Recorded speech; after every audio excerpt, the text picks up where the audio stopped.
I primarily grew up in the Riverside area.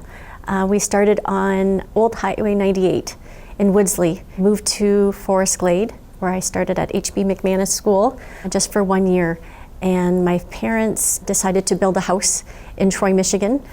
So my sister and I, Sherry Lynn, we moved with a family over to Troy, Michigan, and we went to St. Angela's. It was a private school. We started off at a public school, but we were the only children who were identified as Asian, and that became a problem for us, where we would come home from school asking our parents, why did we have to be Chinese? For high school, I went to Brennan High School, and it was then that I got introduced to sign language. I had been working at a little gift shop in Riverside. I believe the name is Joan Elizabeth's. And a family came in, and the mom and dad were using sign language to communicate. And here I am writing notes back and forth. And I was probably about 15, 16 years of age at that time. And I was really intrigued and started looking into where I could find a course that I could take and learn sign language. And so I approached the Canadian Hearing Society to see if they would come to Brennan and offer a sign language course at Brennan High School, and spoke to the guidance counselor and all the powers to be, and I was able to offer the sign language course in high school. So then again, I'm in love with the deaf community and the deaf culture and the sign language, and where am I going to go next? And so I looked up sign language studies and found St. Clair College.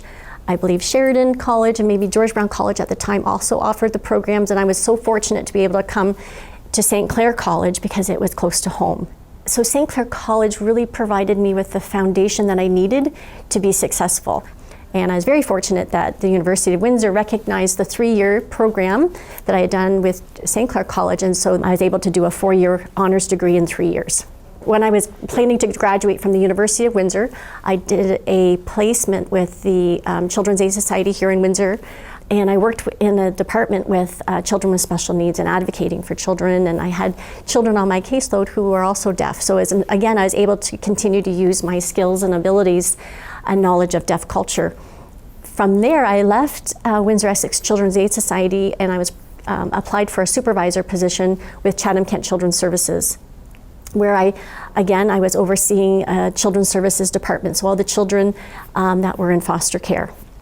So now I'm working full-time in Chatham still, so it's an hour commute each way from Bell River, where I live, and a position became available with Children First in Essex County. So I applied for the position, and I was successful, and so I've been currently the executive director of Children First in Essex County since December of 2016. Children First in Essex County is an accredited children's mental health agency. We provide services to families with children from birth to 6 years of age who are at risk of or experiencing mental health or developmental challenges. We work very closely with families, and so we are proud to say we're family-centered, and really our focus is on every child, every opportunity, any future.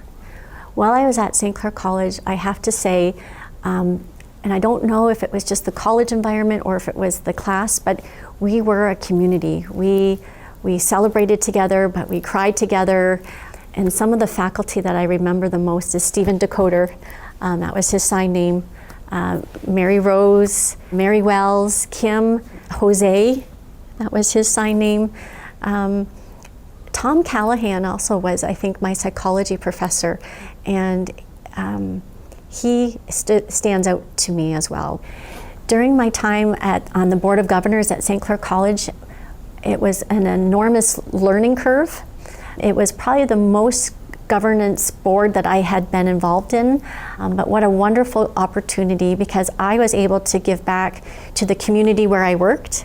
At the time I was working in Chatham-Kent, and so I was very active with the board in the activities and events that were sponsored in Chatham, and then I was also able to give back to the community where I live in Windsor, so I was able to have that dual role. The best thing about being on the Board of Governors was attending the convocation ceremonies, watching the graduates, and so many that have gone through the programs and so much success, hearing their stories, going to events that were sponsored by the students and run by the students. So it was just that sense of community and us being able to do something to help the college support Windsor and Chatham-Kent. I think that the champions started me down this pathway would be my mom and dad, Jim and Carol. They never said no into any idea, no matter how silly it might have been. They always encouraged me to put forth my best effort.